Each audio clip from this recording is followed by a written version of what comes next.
if I had to describe the One Piece live action series off my personal enjoyment so far, it would look like this. I just made a chart. These are the episodes. This is lame, meh, and happy. This is how I felt. We went from meh to honestly being really happy. And then episode 2, maintain happy. Now this video was supposed to be about episode 3 and 4 only, but I hated them. This shit got lame as fuck. They sucked. This shit just sucked. So, I watched the next 2 episodes and we're doing this instead. And then it became really good again. And then I went out up here. And this made me happy. Fuck this shit.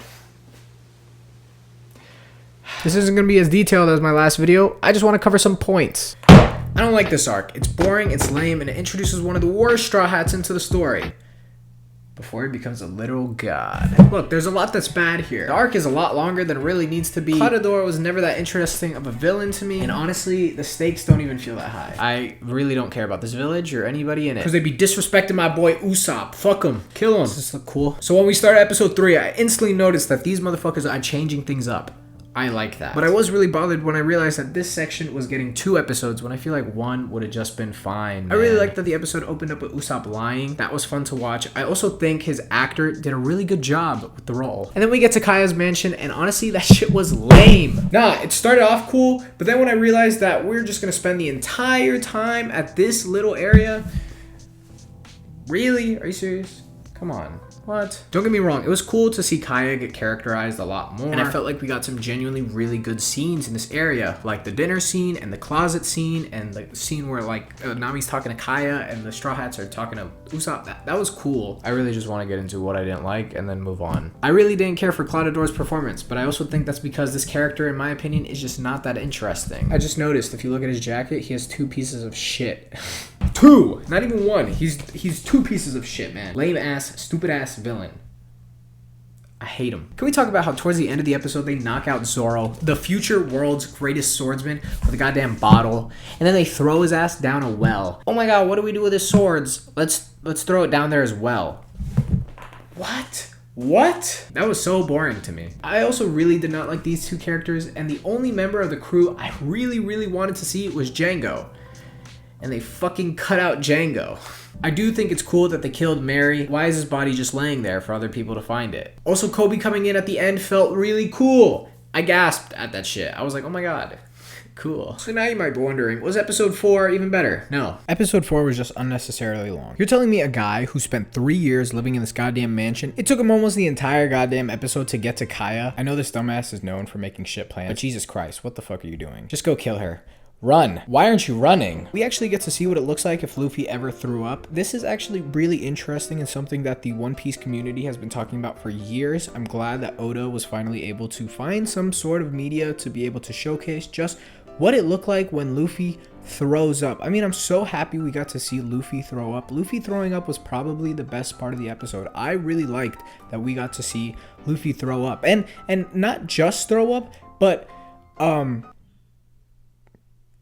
like do stuff after throwing up as well. That was pretty cool. Zoro's entire backstory is in this episode, and I fucking hated it. How about we tell Zoro exactly why this girl died?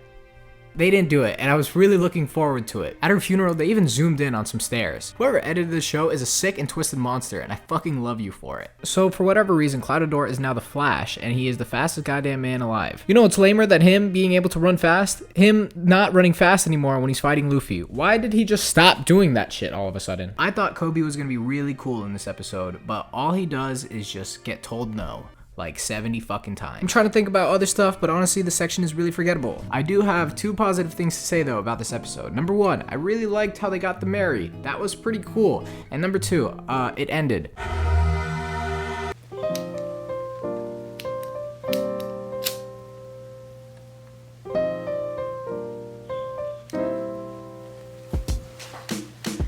Yeah, man. That episode, fucking badass. Shit was fucking fire. Actual fire. Gas. Shit was... Oh, fuck.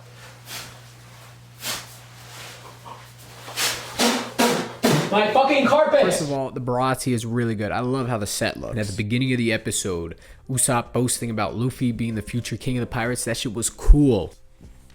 I like it. Sanji absolutely came out swinging, man. He was such a fun personality, and I really like his dynamic with the entire group from the very beginning. Shit was cool. And he was like flirting with Nami. Oh my god. Shit was peak.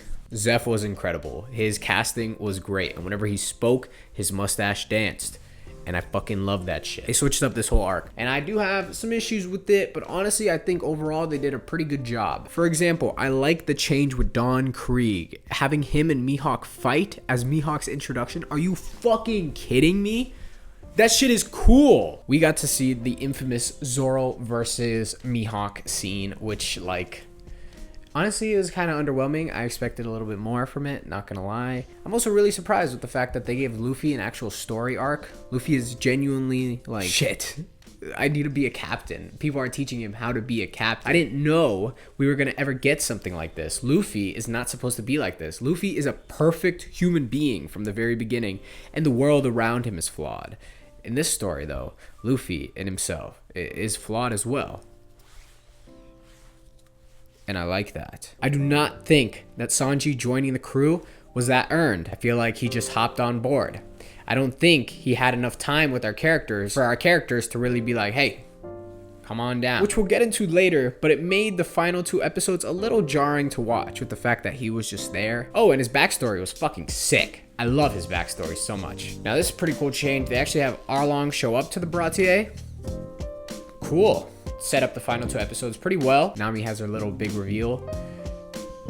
I like it. I like it. Overall, I'm really happy with what they did with this arc, especially after the dumpster fire that was episode 3 and 4. This arc definitely made things a lot better. So now we're going to be segueing into the next 2 episodes in the next video. Does the One Piece live action stick the landing? Have you even seen me talk about the first 2 goddamn episodes? What are you doing on this video? Anyway, thank you for watching. Like, subscribe, and I'll see you later. I smoke cigarettes. I gotta clean this up.